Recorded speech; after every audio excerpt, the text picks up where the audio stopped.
Hi,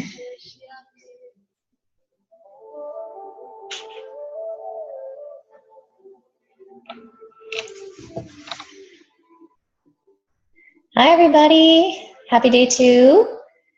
How's it going on water intake? I feel like I am doing myself a huge favor in putting this group together because it just feels so much better to be like radically accountable for yourself, and this is definitely making me do that. So I've had probably more water than I've had in the last couple weeks, and I definitely feel a lot better. Something about this time of year, I think maybe because it's colder out, you don't feel like you need as much water, and I definitely think I was a little dehydrated. So I'm feeling really good today. I hope you're doing the same. So keep up the water every day and try to start your day again with some water with lemon before you reach for anything else to eat or drink. And today we're going to be talking about eating whole foods. So again, this week is not about like, oh my gosh, like I ate this today and now I'm like terrible on day 2. It's about cultivating the awareness of your habits. So don't feel bad if you've eaten something already, or you have plans to eat something else later. Just focus on where you're at and meet yourself where you're at. But what I posted this morning was to reach into your pantry and take a look at some things that you might have in there that are in a box or in a container or something purchased from the store, or possibly like processed, even fairly fresh, taking a look at some of the ingredients that are in things. So the idea behind just trying to eat whole, alive foods is that you're cutting down on the additives and the extra stuff that your body has to process. Likely if it's something that you cannot, if it's an ingredient that you can't really pronounce or something like that, then your body's not going to really know what to do with it either if you can't even really pronounce it, if you have no awareness of what it is. And one note on that, it's like when your body's, if you do ingest something that's processed, oftentimes we tend to feel tired, right? Because your body's trying to break all of that foreign stuff down, and it's doing more work than it needs to do to just have a simple meal. So you should never feel tired after eating. You should feel revitalized and energized after you eat. Keep that in mind. And I think if I hadn't posted it already, I think I posted it, and just part of the post wasn't a graphic or anything, but things that you want to look for on those processed foods that you want to make sure to avoid. Things like hydrogenated oils, shortenings, anything that's less than 100% whole grain, high fructose corn syrup, artificial sweeteners, food colorings, glutamates of any kind, like MSG, and then to be really careful of soy and corn, as the majority of that out there, like over 85%, tends to be GMO or genetically modified, and just not the stuff that you need to be putting in your body when you can avoid it. And you want to try to make sure that you're eating about 3 meals a day, including a couple of snacks. You want to try to be eating every 3 hours or so that your blood sugar is staying even throughout the day, keeping yourself kind of balanced at all times as possible. I tend to, we can talk a little bit more about this later, but I tend to do more of a liquid meal in the morning time, especially because of my yoga practice. Just having too much in my stomach, it interferes with that, like digestion. Trying to do yoga is not the most pleasant experience, and it doesn't further my practice and my mental place. So I tend to do a lot of the water, possibly a green juice, sometimes a smoothie, every now and then some like nuts and things like that are a little lighter, but you're still going to want to try to make sure you're balancing carbohydrates and fats and proteins in your meals and good fats, things of that nature. And then, of course, I posted about the Dirty Dozen and the Clean 15 is kind of a guideline if you're not aware of that already, just to, try to shop local, try to hit farmers markets and other places, other stores that perhaps carry local produce. And if you don't have a good fruit and veggie wash, I'll post a great recipe for that. But even just using a little apple cider vinegar and water, and then maybe either On Guard blend is really nice to add a drop of that, or a lemon essential oil to clean your produce if it's not organic. And every now and then, even with berries, sometimes they're just financially out of reach. Even and you just, you know, for some reason my kids like just have to have berries all the time. So if I can't get a hold of them at a reasonable price or seasonally, every now and then just a good wash on those is totally fine. But I try to lean organic as much as possible. And I also I'm not 100% like vegan, but I tend to lean that way in the majority of my meals. So just like try to be plant-based, but when I do incorporate some meat, which I do, and eggs, it's more moderate. But for those of you, you know, I'm not saying that by any means that you need to do anything. I'm specifically just suggesting that when you are eating meat, eggs, and dairy, to be really mindful of the quality there and how much you're eating. So with dairy in particular, make sure that it's organic. With beef, grass-fed. With and then, you know, any other types of meat, try to have it be like free range, organic. Same with eggs. So, you know, there's a lot of great books that I want to reference for you guys. And also, as far as like whole grains go, I've always got like some nice oats on hand around. We'll talk about a million ways that you can use those. And then I wanted to also talk about, so whole grains in general, you know, things like that, and rice, all of that stuff is so much better for you than cutting down on the time it saves you with the packaged stuff, and how good you're going to feel by taking a little extra time to eat whole foods and whole grains. One of the things that I like to do in like the grocery store is just to steer clear of those aisles that are full of that processed stuff. So kind of like going around the perimeter of the store, you know, spending a lot of time putting the produce into your cart. You know, the things like oats and rice and that type of stuff is where I kind of like target in on those aisles, because you don't want to spend too much of your time getting all caught up in, ooh, what's this and what's that, with the processed foods. So they're just full of all that stuff that we're trying to avoid. Let's see. Before I get to a few more of the resources, does anybody have any questions specifically about eating whole foods? Hi, Lara's on. How are you today? Doing good with your water? One thing that I know will probably come up is the idea of where does caffeine and alcohol play in? And absolutely do what is right for you, where that is concerned. But I think we all know that less is best with those two things. I have a hard time with coffee. I really do love me some coffee.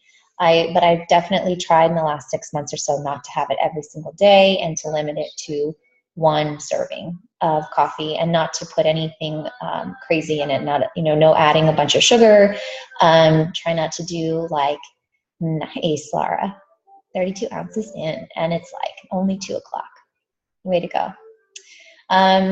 So just remember to replace the caffeine, anything you're drinking caffeinated, with water, and to be mindful of what you're adding to it. I love some organic canned coconut milk from Trader Joe's. I add that to coffee when I need a little extra fat, a little extra creaminess in my life. I also, I like matcha green tea with some coconut milk if I need a little caffeine boost. And then I try to, if I just feel like I want, like at this time of year, the warm tea or something to drink, just stick with a nice herbal tea. I love ones that are detoxifying. This one that I have here, there's a great place in Ahwatukee on 40th in Chandler called Loose Leaf, right next to Trader Joe's and Pomegranate. And they have a really nice selection of different teas there. This one's dandelion, nettle, and a bunch of other great things, milk thistle and peppermint. And so you can kind of sip on that all day long if you want, in between your water. And alcohol for me, for many, many years, I knew was simply a Band-Aid for avoiding my life. Let's just put it that way. So if you're able to have a little alcohol in a real conscious place in your life, then by all means, you go for it. You have your alcohol. Just be aware, just cultivate the awareness this week on when you choose to have your drink, what is happening in your thoughts? What is happening in your emotions? Why are you having the drink? Just the awareness. That's all I'm asking for, and see what that does for you. I probably in this last year, so I'll tell you a quick story. Last year, 2016, I spent New Year's Day in bed until probably like 1 o'clock in the afternoon, feeling so sick because I decided to get drunk. I decided to have a bunch of champagne on New Year's Eve, and I had been really trying not to go there for a while, and I think it was just finally like my body saying like, look, you know this is not what you need, and the consequences were that much greater. And yeah, I was in like a huge shame spiral for the whole day, feeling like the worst mom and person of the year, like a way to start your year. So from that point on is when I really started to get a little bit more aware of all those things I'm talking about. So with regard to alcohol, probably since then, for a whole year, I think, I don't know, I probably could count on one hand the amount of glasses of alcohol I've had. And it's pretty life-changing. It really is. It's been a bumpy road, but long story short, I did on New Year's I've had like an ounce or two of red wine. If I'm feeling like I'm in a really conscious place, I'm in a real celebratory place, and surrounded by, people who are also in a good space mentally and emotionally. And in those cases, when you're really like taking in the experience of having like a glass of wine, of course the antioxidants are good for you in red wine. So, all things to be considered, every now and then I find myself in a place where I can. Now, that is a completely personal decision. And for the most part, I stay away from it. So whatever you choose to do is completely up to you. Just, make sure that if you are having alcohol, of course, kind of like follow those same intuitive responses, like choose wisely the types of things that you're going to drink. They do make a lot of really nice organic wines that are not loaded down with a bunch of they're like not as sulfurated, I think. And of course, the same could go. You can definitely, I know of a couple of really great local breweries for a nice craft microbrew that would be better for you than maybe buying something that's been on the shelf for a long time. So there's definitely ways to work that into your life in moderation.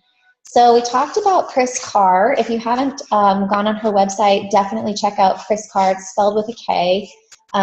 This is one of her cookbooks. And then, so her website also has a ton of wonderful recipes if you're looking to just experiment with some new whole food, plant-based recipes. Most of her stuff is pretty much vegan, plant-based. And then, of course, I think I talked about this book, Life Changing Foods, that has tons of great education in the beginning, and then just really, really simple, clean recipes. The like raw blueberry pie is fantastic. We had it at Christmas.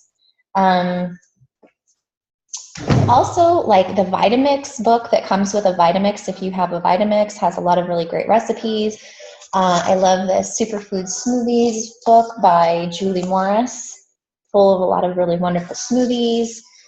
I have like all these books around, but maybe what I would do is just post separately, maybe under this video, a bunch of these different books. And then there's a few websites that I think are really great to check out. One is called Yummly, like Yummly, and then also Thrive Forward are awesome websites that you might want to check out for great recipes that you can kind of customize to your specific eating style and habits. And, if there's something that you avoid, like myself, I don't do dairy or gluten, just for a specific allergy test reason. And then, you know, you can modify that. So the search results are all customized for you. I also recommend Michael Pollan. He has, let's see, the book that I really like is called Food Rules. And he's also probably on YouTube. You can find a bunch of videos. He sat down with Oprah and did like a Super Soul Sunday. So his stuff is really helpful, insightful for food. I know some of you have also heard of Whole30, which is a really cool program for eliminating a lot of stuff in your diet and just eating whole foods for 30 days. And that program and book is probably awesome as well. And it doesn't require that you do everything like that I've done in investigating your specific situation with blood work and things like that with a naturopath. You can really do a lot of that investigating on your own with something as simple as that program. So I would recommend that too. I haven't done it myself, but I know people who have and have looked through some of the materials, and the website is very informative, and I think it's pretty on point and would be helpful for just about anyone. Yeah, so are there any other specific questions about food so far? I'm not going to go crazy in depth on it, but just try to cultivate the awareness on what you're eating and what's in what you're eating. And we'll just call it that for today and throughout the rest of the week. Tomorrow we're going to talk more about rest and getting proper sleep and managing that kind of balance in our lives, in our busy lives. So keep up with the water and pay attention to what you're eating. And I hope this finds you having a really nice start to your new year. And I will catch up with you again tomorrow. Have a great day. Bye, everybody.